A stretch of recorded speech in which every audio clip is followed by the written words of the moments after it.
Today on Speedruns News Network, GDQ submissions are closed. Cheating in speedrunning, can it be avoided? All the information regarding GSA League this weekend, or pick for top 5 world record speeding this week, and best of NES Big 20 happening this weekend. We have an interview with Back Breaks. All this and more coming up next in Speedruns News Network.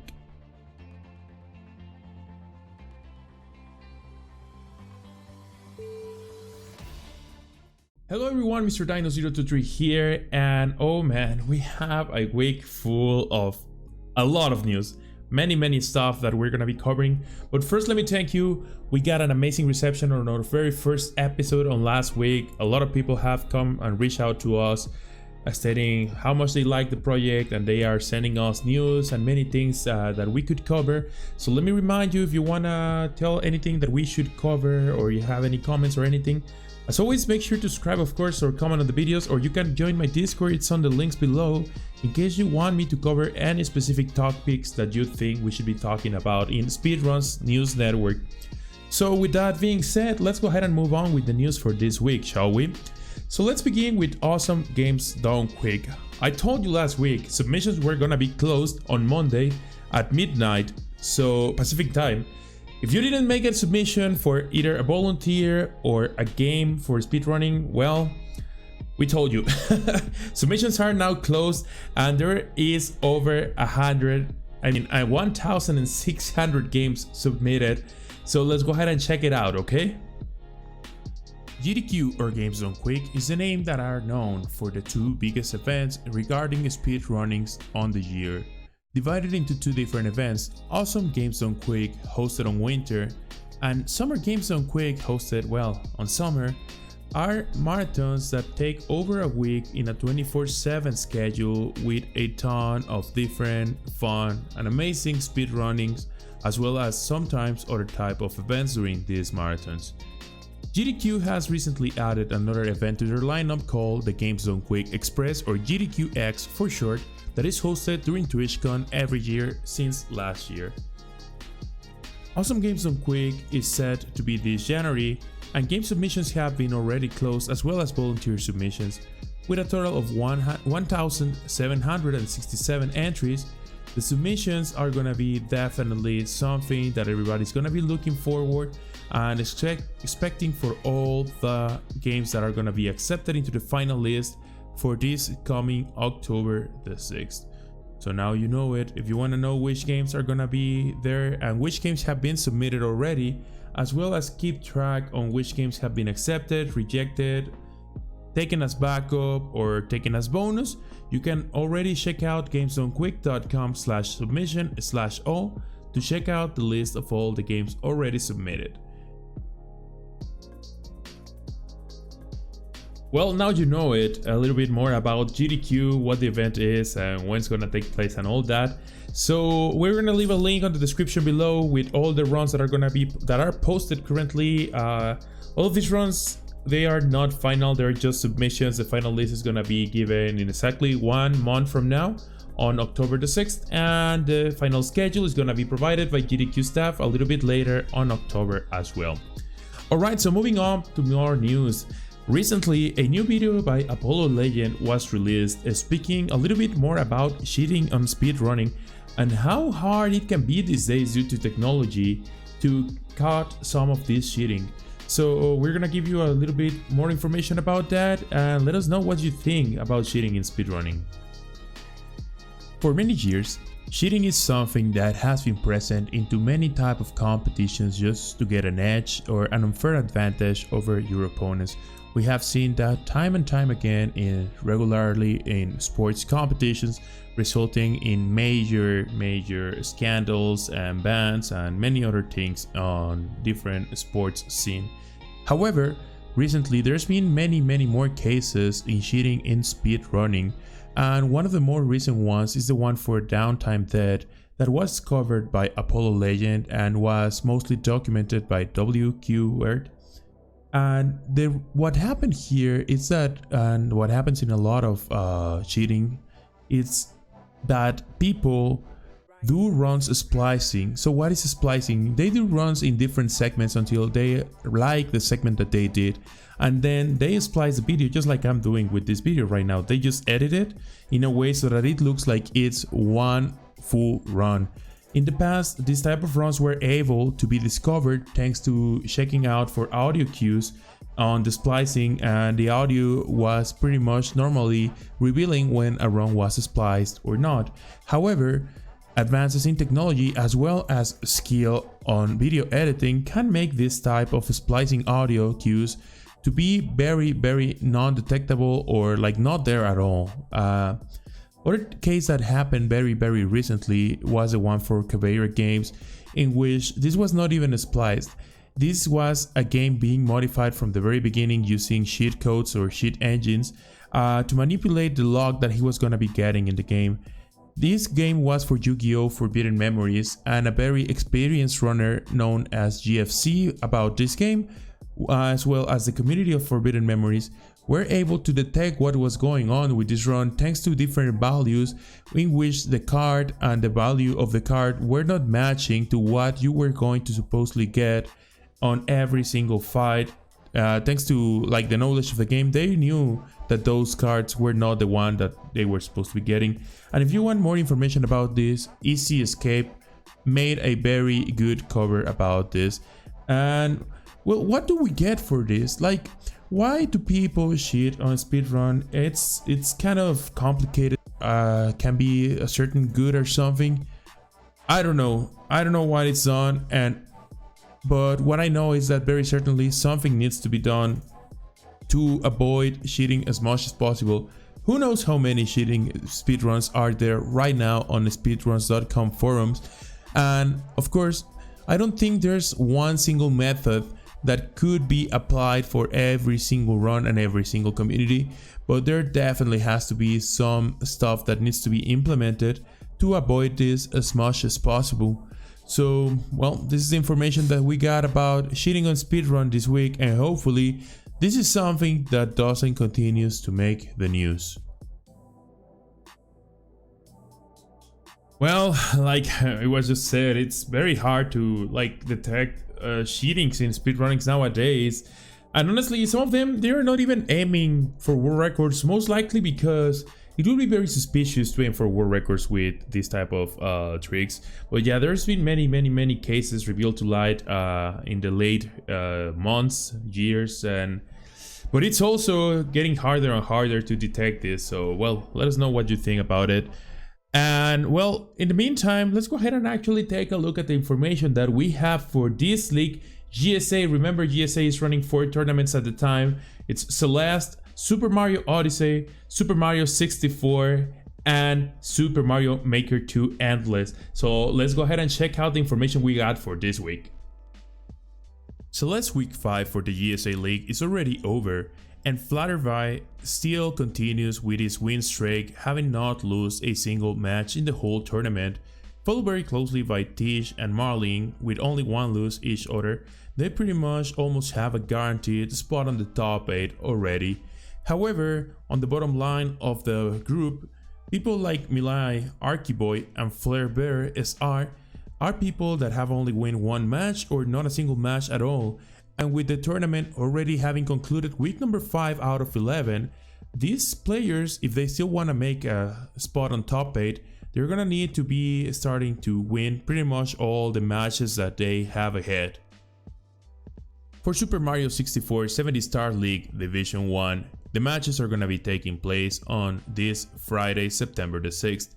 It's gonna be very interesting because we're gonna be having a match between Cheese and Ouija to see who keeps their winning streak, followed very closely by D Whatever and Ponkai Shun as well. Ponkai also has a full win streak so far. However, D Whatever has a better standing right now thanks to how the point system works for the GSA leagues. In the very bottom we have Heisenberger and Teva Scott with only 4 losses each, and just like we said, these tournaments are already halfway through, so these people need to start winning some matches if they still want a spot on that top 8 for the finals. For the Division 2 of the 70-Star League, The matches were already on this last Saturday and week 5 it's already over. We saw an impressive victory from Drogi, which was very needed for him against Pete, ending up the winning streak of Pete in this week 5.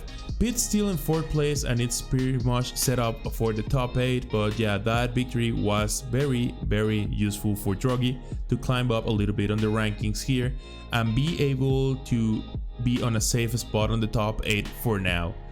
Halfway of the tournament has gone through. Saint64 and Blue Bug are leading the leaderboards here, with Tama 82 and Best Jamil on the bottom with 5 loses straight.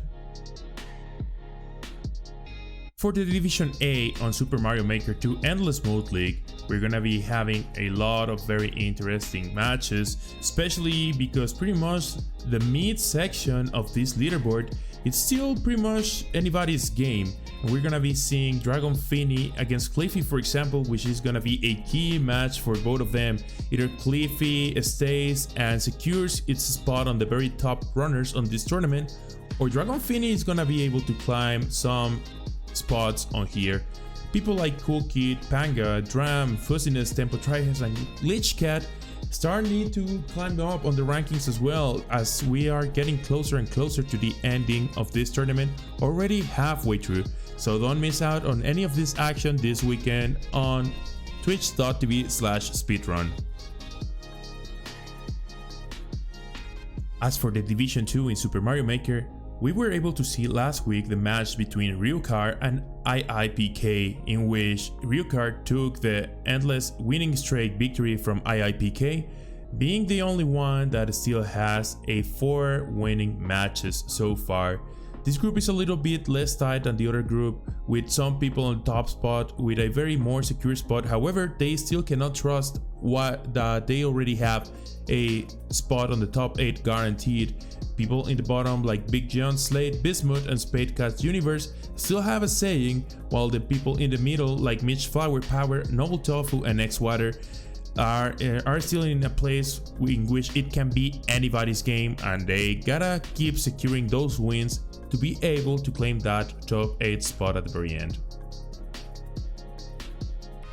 For Super Mario Odyssey, Mitch SMO is still in 1st place with a full 5 win streak, followed very closely by Cow Springle and Stravos as well in the 2nd and 3rd place respectively. Week 5 already took place this last Monday, and week 6 is gonna be taking place on next Monday, in which also, just like in Celeste, people like Lil Curbs, Iquan, and Miwi, with tournament already halfway through, they're gonna have to start winning some matches if they still want a spot in the top 8 for Super Mario Odyssey.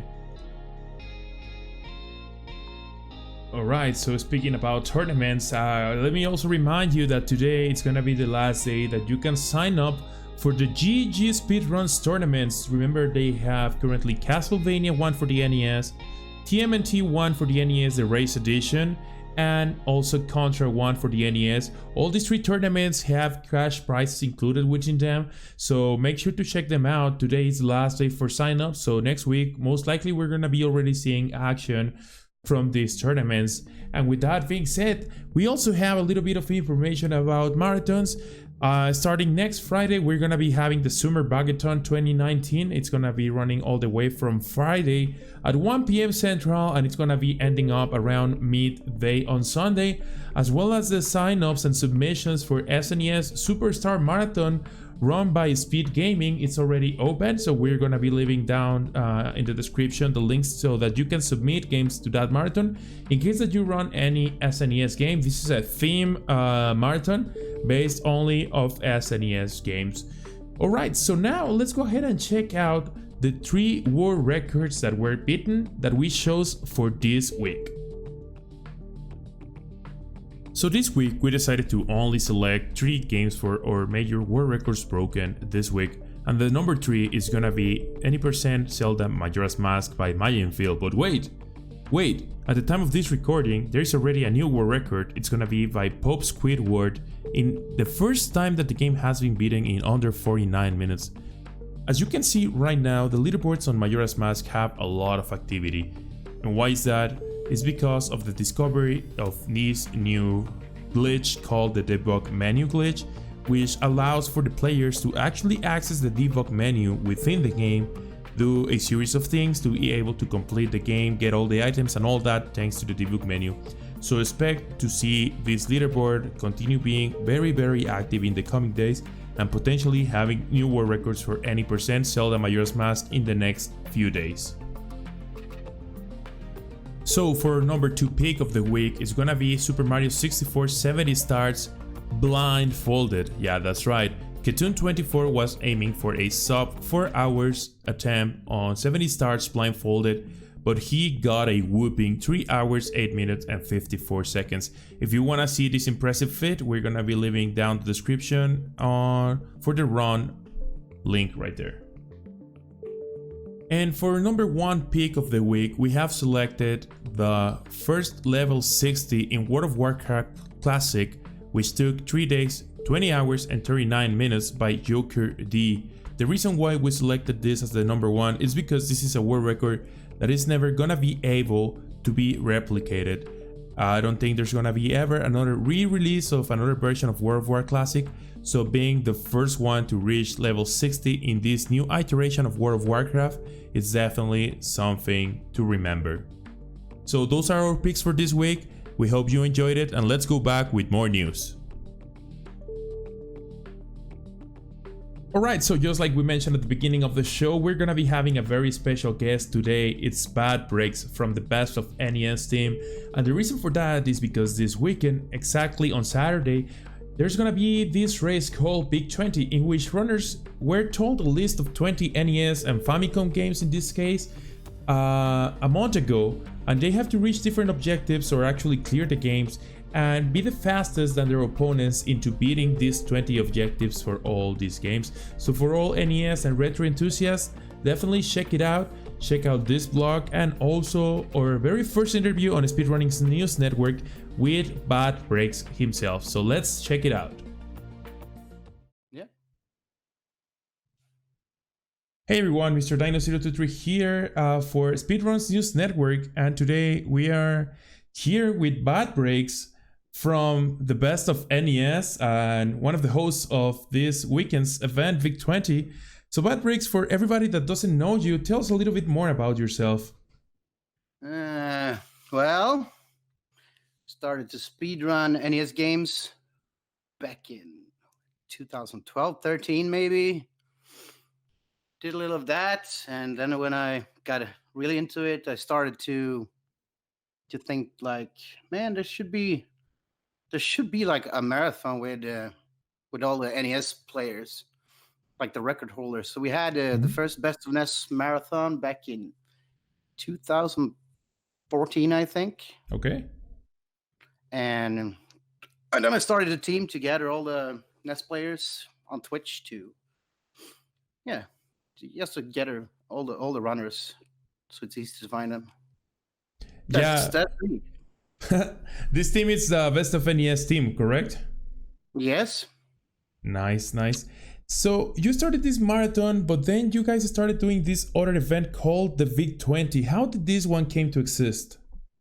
So this one came to exist, I think it was it same year, 2014? One of my speedrun friends, Jorf, did I think he did some follower special or something. He played through like 8 games in a row on different consoles, and I thought like, well, man, we should do this but more games. So let's make 20. I think the Big 20 made a good name for us. We picked 20 games. And yeah. I talked with Dexter about it. I mean, first I was gonna do myself, like playing 50 NES games on stream. Whoa. And but I narrowed it down to 20. I actually did 20 myself, and that's it. We have done 2 each year since 2014, so we are on the 11th one this week, Saturday. Great. How long does it take to plan one? Like, I know that you guys revealed the list 1 month in advance for everybody to have some time to practice and all that, but how long does it take to plan Big 20? I mean, it's I think it's super fun to make the lists. I pretty much play through all the games, and I do a little research on each game, and try to play them a bit and see if it. Usually, we have the teams for each. Well, at the end now, the past 3 races or 2 races. I mean, we do run out of games since we have done like 10 of them. So we try to come up with new themes. So this Saturday it's half Famicom games and half NES games from a US release. So, and I mean, I usually want to have games like a sport game, puzzle games, and we start with easy games, short games, and then we ramp up at the end to higher the difficulty in each race. So, I mean, it's you do want to have a really bad game in there that people are gonna hate. I love that stuff. So there's always gonna be the bad game. But the weirdest thing is usually that's the game most people like. For some reason, I don't know. I guess it's kind of fun to play like some like weird, obscure games that you never knew and try to be victorious on them, right? Somehow. Yeah. And the big idea was to when people participate and do learn all these 20 games in a month, they usually get stuck with a couple of the games and continue running after it. It's super fun to watch people learn all the games and see like the aftermath if who's going to continue to take the records. Basically to get people play more NES games. Agree. Actually, speaking of people and about bad games, this question comes from a viewer of Speedruns News Network. They asked if you regret including Battle Kit, and I want to expand on that question. Do you ever regretted adding any specific game to the final list? No, I don't really regret anything. I mean, it was on. We had a couple of people. I mean, after we could have, maybe it wasn't such a good idea, but when we looked at it, we had people try it out. Like, I mean, a lot of people struggled with that game, and we really didn't think it was going to be that hard. So, I mean, I don't regret it, but if I would do it again, maybe another game. Who knows? But I don't regret putting it on. I thought it was great. Got it. Great. Well, I mean, there was a little drama about that game, like, but I mean, it is what it is, I guess, right? Yeah. I mean, you can't turn back time, so. Yeah, that's true. It's fine. I mean, you gotta test out sometimes games and see if they worked or not, right? Or maybe in the future. That was the first time we had a secret game, a blind game on there. I mean, we thought like the first boss ever. I mean, it is a hard game, but I mean, first we had it on normal difficulty, but let's put it on easy. That should do it. I guess it ruined a lot of runs, man. But it's okay. I mean, again, it's hard to know what's gonna be the come out with this type of events with a month for practice, right? And different skills for every runner. Yeah, and I think I realized that's kind of different skills, like playing a blind game. A lot of people are good playing blind games. And I mean, people get good at learning games, but when you get a game, including myself, never played. I try to rush it so fast. I think that was the biggest problem, that people, like, they died right away, and they're like, oh my God, I need to do faster and faster. And they just rushed it, and they're like a loop right there. Yeah. All right. Let me ask you a similar question, but it's kind of the other way around. Is there any game that didn't make the cut so far that you kind of wanted really hard for that game to actually make the cut? I mean, there's... well, I made a list for about, let's say, 250, 300 games that potential get in. And sometimes I put games on and I take them out, like, it could be the day before. Because maybe not. But I don't know if there's any game that's not been in. I mean, we're going to continue to do this as long as people want to do the race. So I can't tell too much. No, and that's fine. You can keep surprises, man. Yeah, don't worry. Yeah, man. But I think the lists are. I mean, after the fifth one, I thought, oh man, it's gonna be hard to do another one.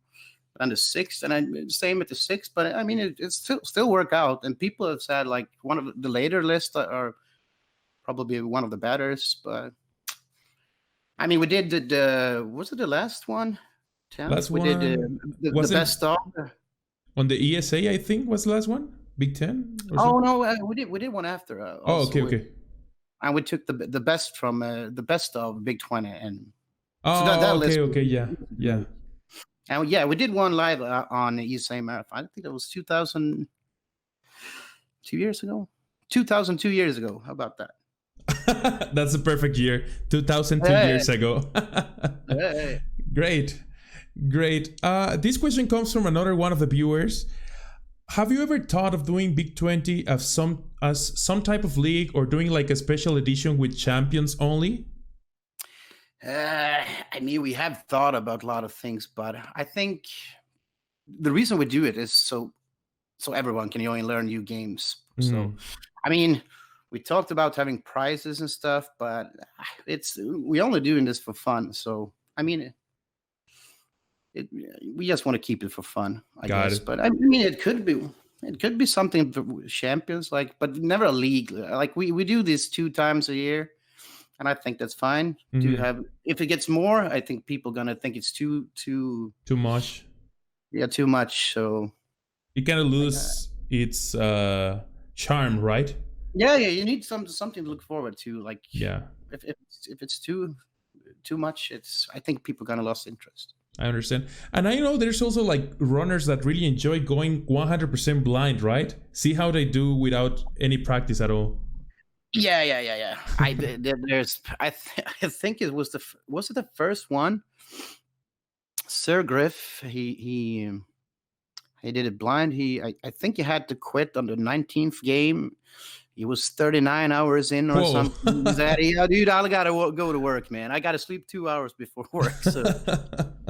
So that was the start of it. And we have always Infinite Mystery, always joins super blind, playing 20, 30 hours. It's crazy. I mean, when I did a list, sometimes sometimes I put a game on there and I'm like, oh, dude, this is gonna be crap for the blind players. So I kind of. Yeah, back to the earlier questions, I kind of took them out in the beginning, but now that we have done so many races, I got to put them in. It's just a deal. Yeah, I understand. Do you have any, what is the train process or the train of thought process for choosing a theme? I mean, we haven't had that many themes. I think it's the last ones just get harder and harder to make. But I mean, it's just an idea that popped up. Oh shit, we can do that. All right, let's do that. That sounds good. And then I asked Dexter. It's usually me and Dexter talk over what team we're gonna get. And always he usually says, "Yeah, that sounds good." I'm like, "Great." Nice. Nice. I like that. Do you have any favorite moments in the Big 20 so far? Oh, I do. I mean, I used to join them in the beginning. I think I did 3 of them. I mean, I guess the let's say top 3 was when Dexter soft lock at the last boss on that Mickey Mouse capade, and I mean, we were very competitive, me and Dexter. So I shared that was fun. You had to do the game all over again. I think that's bad. Yeah, I think the top one was when Jogi the Monk usually went in super hard on these races. Yeah, and I think it was the 5th or 6th, and he was ahead of me with like 25 seconds. I think the game was Zelda 1, and you were gonna go and grab the Master Sword. And he hadn't learned those screen scrolls, how to zip the screens. And I was kind of good at them, so he was in the lane, but I did the screen zips, so I beat him with 6 seconds or something, just to the sword. So that was fun. Great. But I mean, I can't remember all the races. There's been so many fun moments. Yeah, and so many hours of footage, right? To like remember them all. Yeah, we had some. We lost some footage actually. Some. I think Twitch went down, so we had to. I think Fisa was doing the stream, and we had to go over to. What was that called? Hitbox or something for like the last couple of hours, and we had. Oh, like a completely different. Yeah, we it was lucky he had a counter. So I mean, the whole Twitch were down that Saturday. Whoa. That's bad. I mean, stuff happens. Yeah, stuff happens when the live marathon stuff. Yeah, and that's like completely out of your control. Like, it's not even something you can foresee. Especially with a service like Twitch, it's hard for these things to happen, and it's just like, well, it had to happen at this moment, right? But luckily, that was pretty good that you had like a backup or something. But I would say my top moments is that so many records getting beaten on every list. I think the best was like 11 world records taken during practice. Whoa! So there's always records. Even this I think a couple of records have been beaten this time. That's pretty interesting. But in each race during practice, records have been beaten. Wow, that's pretty cool. Like, and it also brings attention to games probably that sometimes have like small communities, and people realize like, oh, you know what, this is actually a really good game, and maybe without the Big 20 they wouldn't know about the game, or they wouldn't really care about the game, right? Yeah. I mean, there's been a lot of games that people learned and even got into like big events after, like GDQ and stuff. Like for Rock and Bullwinkle, I don't think anyone would have played it. I mean, it got in for a 3-way race, I think.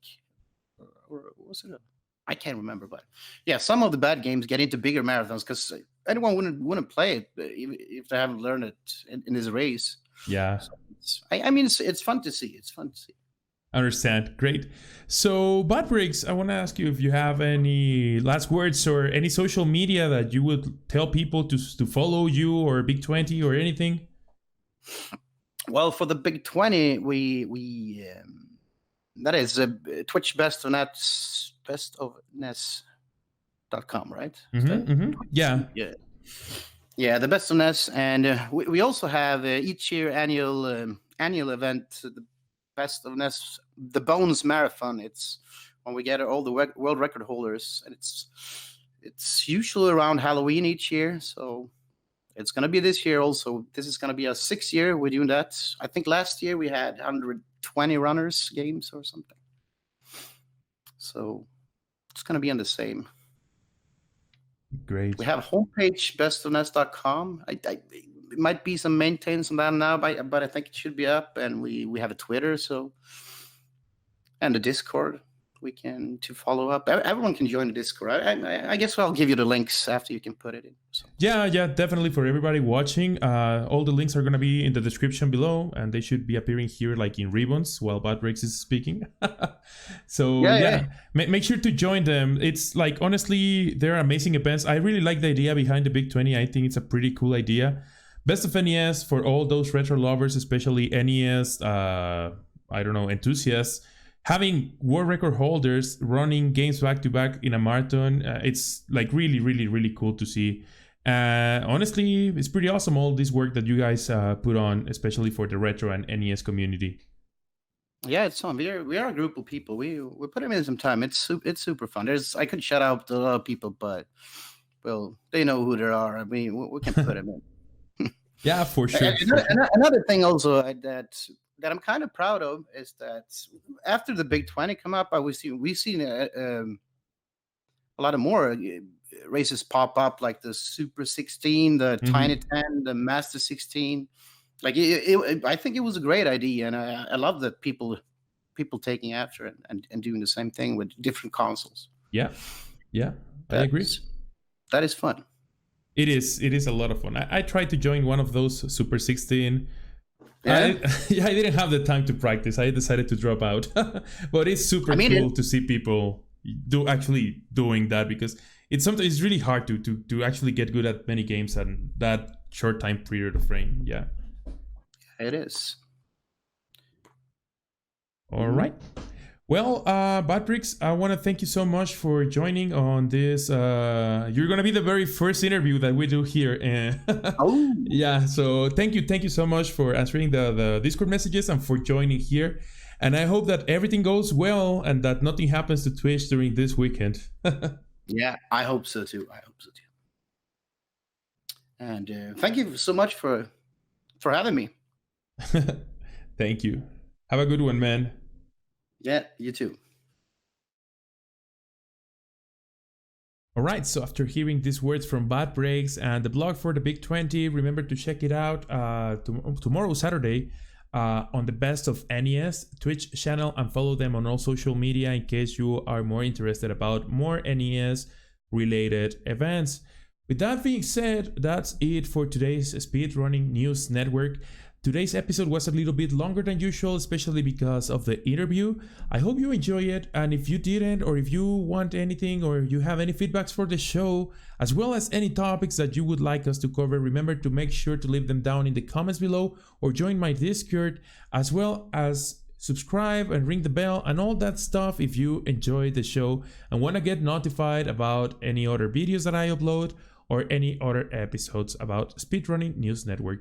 My name is Mr. Dino023, and I'll see you on the next mission. Have a good one.